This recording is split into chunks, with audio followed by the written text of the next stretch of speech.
Mapalad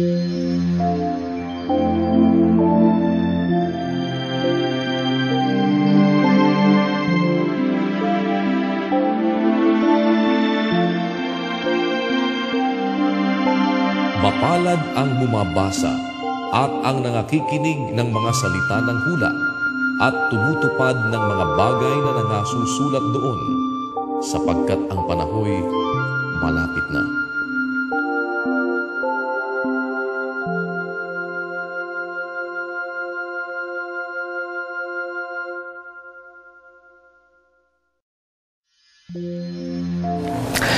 Magandang gabi po, alas 8 na naman po ng gabi. Sana ay nandiyan na po kayo. Tawagin na ang ating mga kasambahay dito po sa UN Television. Ito ang ating nakaugalian. Tuwing sumasapit ang alas 8 ng gabi, tayo ay nagbibigay ng pansin at nag-aanyaya sa ating mga kababayan na magbasa ng mga talata ng banal na kasulatan. Kami ho ay nag-aanyaya. Kung wala kayong kopya ng Biblia, hanapin po ninyo ang aklat na ito. Ayan. At hindi ho ang mga malalaswang babasahin ang inyong hahanapin. Kung sakali po na kayo naman hindi ho nakakuha ng kopya dahil sa maaaring wala ho kayong pambili, kami naman ho ay nag-aanyaya. Sumulat lamang po kayo dito sa atin pong palatuntunan. Maaari po namin kayong padalhan ng libreng sipi ng banal na kasulatan. At kung sakali naman na meron naman kayong mga pambili, pwede ho kayo magsadya sa mga bookstores. Meron ho tayo makikita ang mga Biblia o mga banal na kasulatan na pwede ho ninyong mabilhi. At ito po ay pwede nating basahin. Ito ang pinag-aanyaya namin sa inyo tuwing sumasapit ang ganitong oras. Hindi ho ang kung ano-anong mga bagay na pwedeng makapulyut ng ating mga kaisipan. Kundi, ito po yung mga talata ng banal na kasulatan na pinag-aanyaya namin sa inyong pagtuunan ng pansin. Basahin, isa puso at isa isip, at kunin natin ang lahat ng mga bagay na magiging gabay natin sa ating mga paggawa at sa ating pang-araw-araw na buhay. Ngayong gabi, pagpapatuloy po natin ang pagbasa ng ating aklat na pinasimulang basahin. Narito po ang kanyang kabuuan. Kung wala kayong Biblia, pwede po kayong tumutok sa inyong mga television screens at sundan ang ating pong pagbasa. Unang Korinto, Kapitulo 14. Sundin ninyo ang pag-ibig, gayon may maningas ninyong pakanasain ang mga kaloob na ayon sa Espiritu.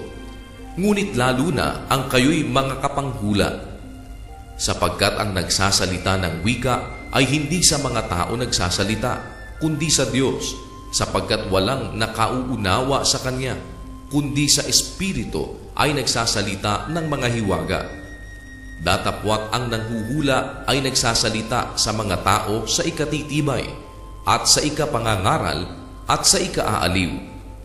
Ang nagsasalita ng wika ay nagpapatibay sa sarili, ngunit ang nanghuhula ay nagpapatibay sa iglesia.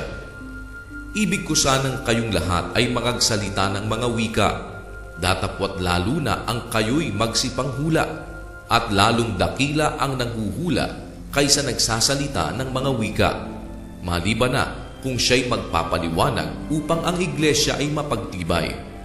Ngayon nga, mga kapatid, kung ako'y pumarian sa inyo na nagsasalita ng mga wika, anong inyong pakikinabangin sa akin, maliban na kung kayo'y pagsalitaan ko sa pamamagitan ng pahayag o ng kaalaman o ng panghuhula o ng aral? Kahit ang mga bagay na walang buhay na nagsisitunog, maging plauta o alpa, kundi bigyan ng pagkakaiba ang mga tunog, paanong malalaman kung ano ang tinutugtog sa plauta o sa alpa? Sapagkat kung ang pakakak ay tumunog na walang katiyakan, sino ang hahanda sa pakikibaka? Gayon din naman kayo, kung hindi ipinangungusap ninyo ng dila ang mga salitang madaling maunawaan, paanong matatalos ang inyong sinasalita? Sapagkat sa hangin kayo magsisipagsalita. Halimbawa, mayroon ngang iba't ibang mga tinig sa sanglibutan at walang di may kahulugan. Kung hindi ko nga nalalaman ang kahulugan ng tinig, magiging barbaro ako sa nagsasalita, at ang nagsasalita ay magiging barbaro sa akin. Gayon din naman kayo, na yamang kayo'y mapagsikap sa mga kaloob na ayon sa Espiritu, ay pagsikapan ninyong kayo'y magsisagana sa ikatitibay ng iglesia. Kaya't ang nagsasalita ng wika ay manalangin na siya'y makapagpaliwanag. Sapagkat kung ako'y nananalangin sa wika, ay nananalangin ang aking espiritu, datapwat ang aking pag-iisip ay hindi namumunga. Ano nga ito?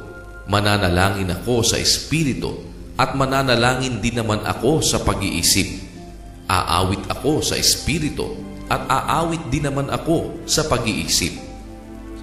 Sa ibang paraan, kung ikaw ay nagpupuri sa espiritu, ang nasa kalagayan ng di marunong, paanong siya'y makapagsasabi ng siya nawa sa iyong pagpapasalamat, palibhasa'y hindi